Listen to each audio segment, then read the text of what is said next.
어디서도 듣지 못한 설화의 세상. 이야기 또 웃다.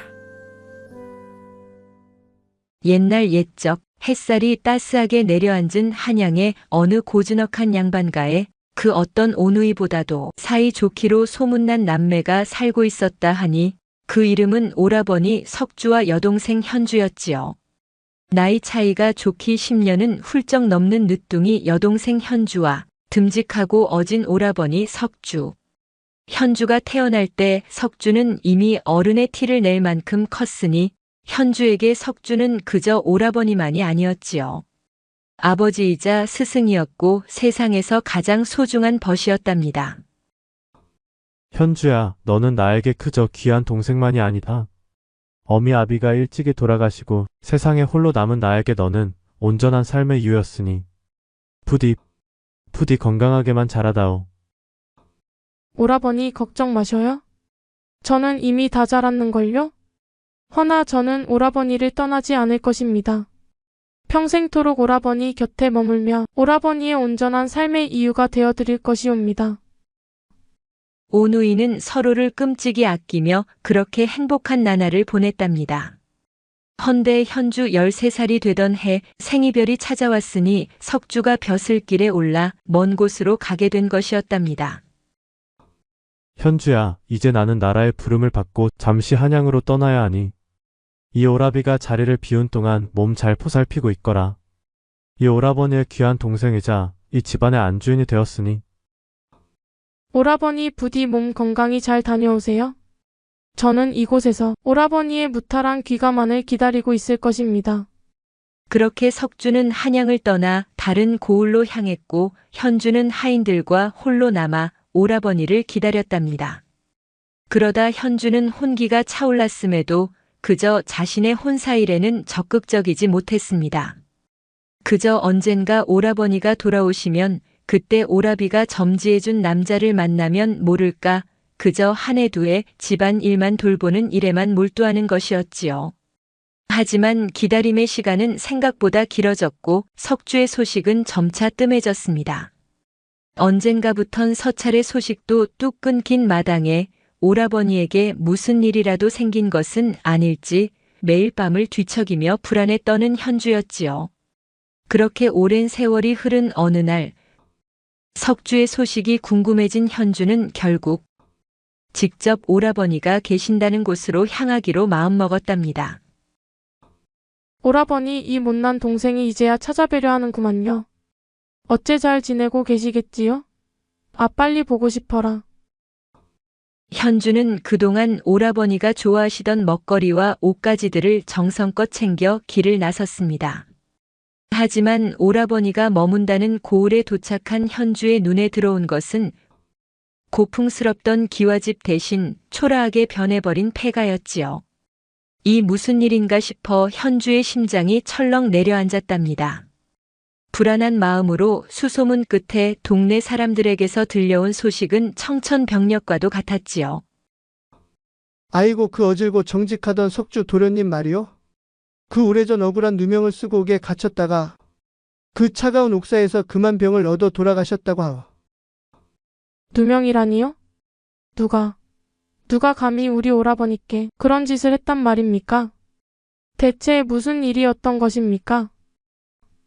그것이 도련님의 벗이라는 자가 글쎄 나라에 바칠 곡식 창고의 회계를 교묘하게 조작해서 그 모든 죄를 석주 도련님께 뒤집어 씌웠다고 하던데, 하지만 이건 소문일 뿐이니까는 어디 가서 함부로 얘기하지 마시구려. 헌데 그 친구 이름이 강균이라 했던가? 세상이 무너지는 듯한 충격에 현주는 그 자리에 주저앉아 통곡했답니다. 믿었던 친구에게 배신당해 억울한 죽음을 맞은 오라버니라니. 그것도 벼슬길에 오르고도 몇 해 지나지 않아 그리 됐다 하니 현주의 가슴은 더더욱 미어지기만 하는 것이었지요. 헌데 어느 순간부터는 그 슬픔보다도 더욱더 차디찬 복수심이 타오르기 시작했습니다. 강균, 내 그 이름을 결코 잊지 않으리라. 내 반드시 그에게 오라버니의 억울함을 낱낱이 대갚아주겠다.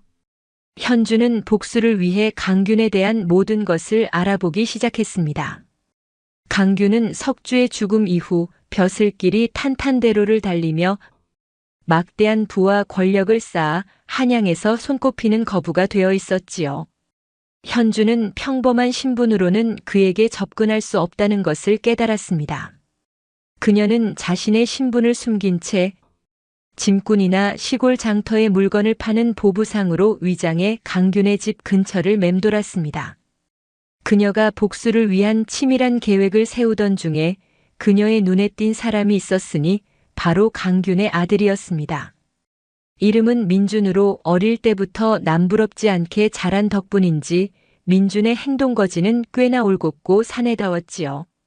하지만 아직은 10살 정도로 한참은 어려놓은 터 어찌됐든 현주는 복수를 위해 그 아들을 이용하기로 마음먹었습니다.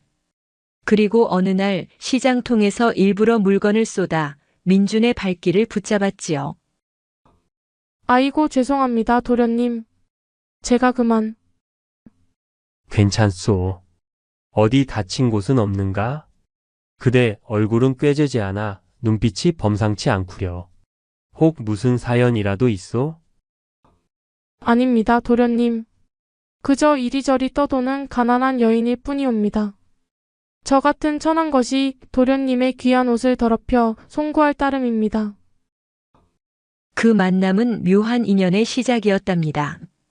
민주는 10살 이상 차이 나는 현주에게서 묘한 매력을 느꼈고 현주 또한 의도적으로 민준에게 접근하며 그를 자신의 복수 계획 안으로 끌어들였지요. 복수라는 차가운 칼날을 품고 있었지만 현주는 민준의 어질고 순수한 마음에 점차 흔들리기 시작했습니다. 민준은 자신을 향한 현주의 미묘한 태도에도 불구하고 그녀에게 글쎄 완전히 마음을 빼앗겨버리고 만 것이었습니다.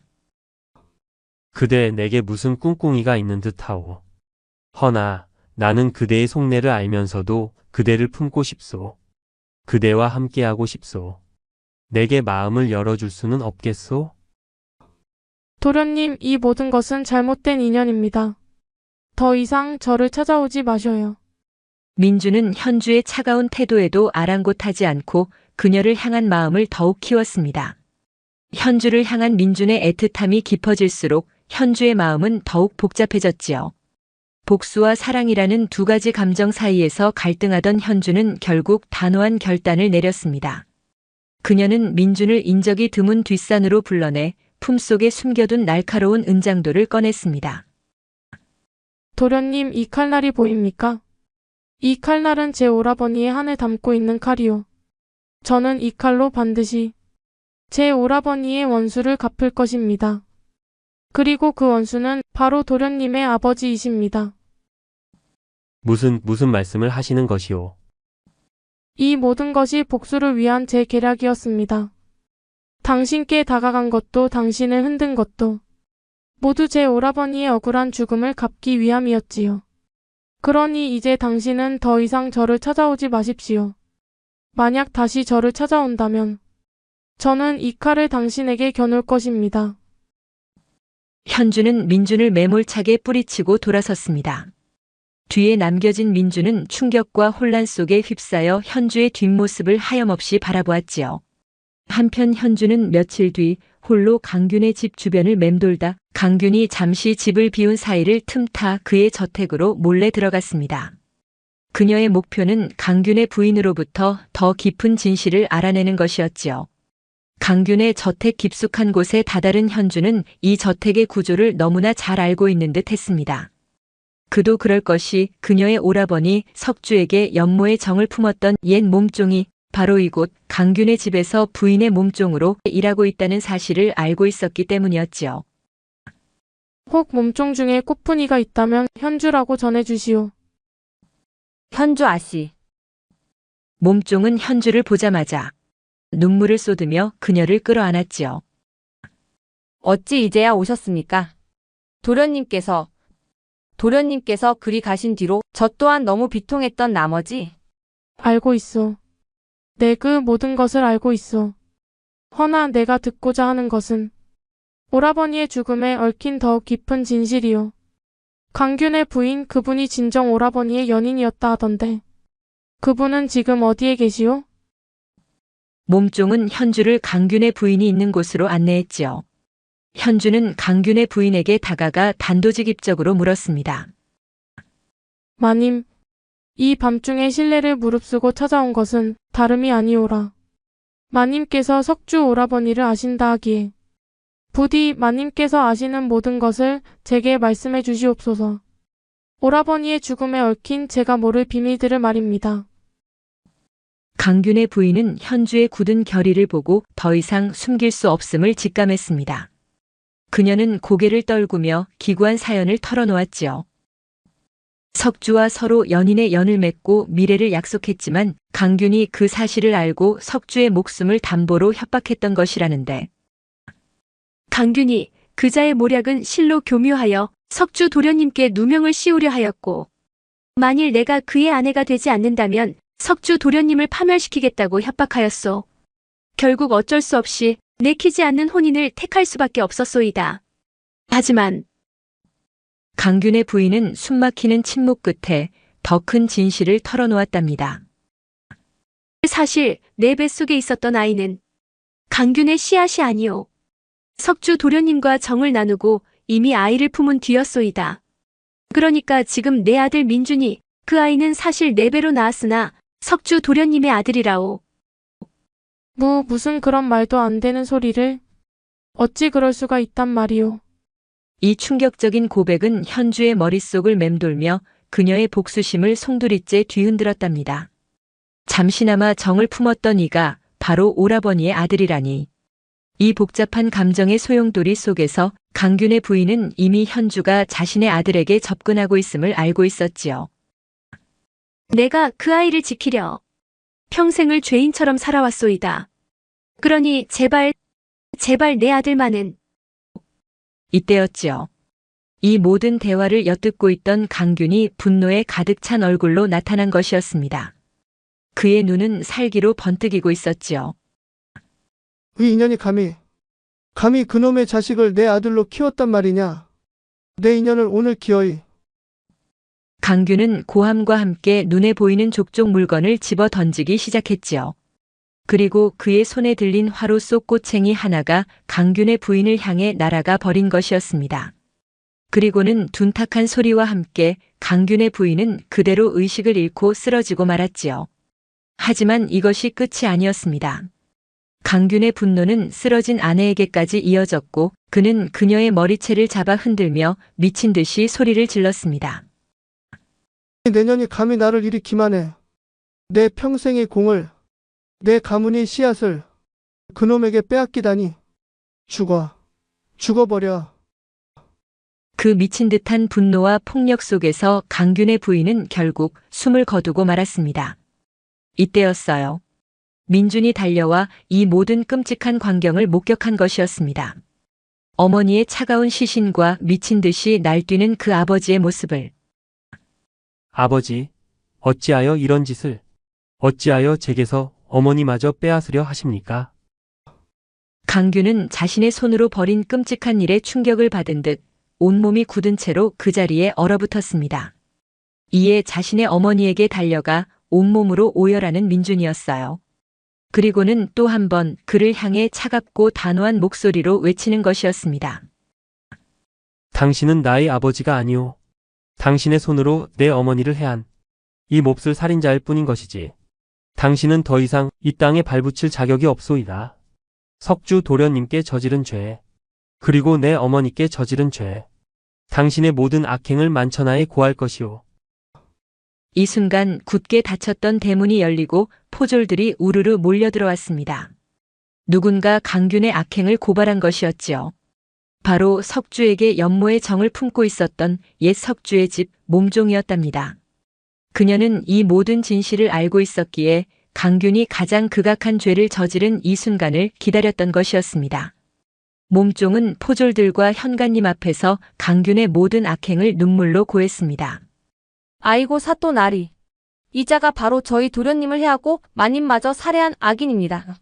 이자의 온갖 만행을 낱낱이 밝히고 정의의 심판을 내려주시옵소서. 강균은 죄 없는 이에게 누명을 씌워 죽음에 이르게 하고 자신의 부인을 살해한 죄로 체포한다. 감히 하늘을 속이고 땅을 속여 벼슬을 얻고 재물을 쌓은 죄까지 모두 명명백백히 밝혀내리라. 강규는 옴짝달싹 못한 채 포졸들에게 끌려갔습니다.